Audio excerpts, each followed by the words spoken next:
In Alfred Hitchcock's 1960 classic Psycho, we are famously presented with two characters, Marion Crane and Norman Bates, who each serve as the main protagonist in different halves of the film. Many people seem to prefer one or the other of these two stories, with some stating that the first half of the film following Marion is more interesting with its gradual ramping up of suspense, and that the film loses its way when she's killed off, while others prefer the Norman part of the film in the second half with its more psychological underpinnings. But something that I feel not enough people address is that the film was never meant to be viewed as two separate stories broken up in the middle. They are both part of the same story, which is one of a descent into madness and a warped reality. Even before Norman is introduced, illicit activities are going on even at the very beginning of the film as we pan across the city of Phoenix and push into a room with its blinds closed. We witness Marion and her lover together, but Marion expresses to him her desire to not meet like this anymore, and instead meet in more respectable environments. Already we see Marion's own illicit secrets that she shields from the outside world, just as Norman does his. And quickly thereafter, Marion steals the money she was told to put in the bank for her boss and runs off. Marion is someone who lives within so-called respectable society, but does not hold true to her own standards of what that entails. Much like another master director, David Lynch, in many of his films, we have a world that is seemingly civilized and sane on the surface, but becomes darker and seedier as we descend into its depths. This is a very similar storytelling structure as to what Hitchcock employs in Psycho. Marion inhabits that civilized world we see at the beginning of the film, and alongside her we descend into a world of darkness, figuratively and literally, as we transition completely within just one scene from the civilized surface world to the darker world underneath. As the sun goes down, rain pours from overhead, and Marion's own psyche becomes distraught with guilt and paranoia as we hear her imaginings of what the men back at her work must be saying about her right now. Hot creeper, she sat there while I dumped it out, hardly even looked at it, planning, and even flirting with me. And it is precisely Marion's actions that are not of the respectable world which she wishes to inhabit, that result in her leaving that world and entering the world of Norman Bates. At this point in the story, Marion's death is not just shock value, it is the logical progression of the story we have been watching since the beginning.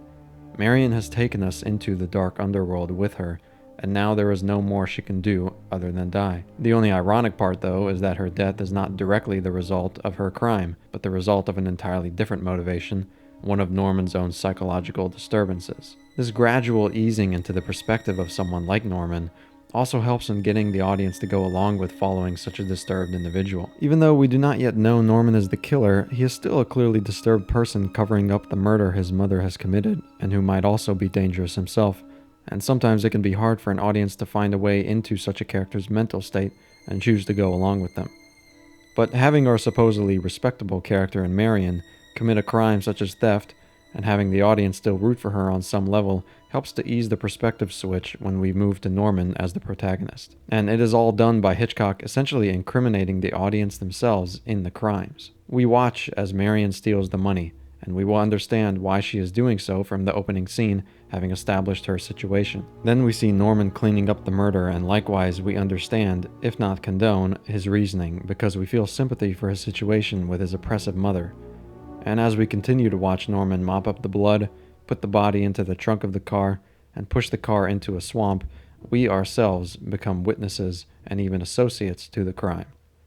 If Norman gets caught, we almost feel as if we are getting caught. And Hitchcock's excellent use of suspense only increases this desire to see Norman ward off detection for as long as possible. Much like when we were feeling nervous over the police officer watching and following Marion after she stole the money, we likewise feel nervous when the detective comes to ask Norman questions and looks through his guest log. We know that Norman should get caught, mostly because we want to see his mother get caught and have some justice for Marion, yet we can't help but be tense with anxiety at that very same idea. This is evident in the scene in which Norman pushes Marion's car into the swamp, and for a few seconds it stops and is seemingly stuck there, sticking right out for anyone to see. But Hitchcock has implicated us first in Marion's crime and now in Norman's crime.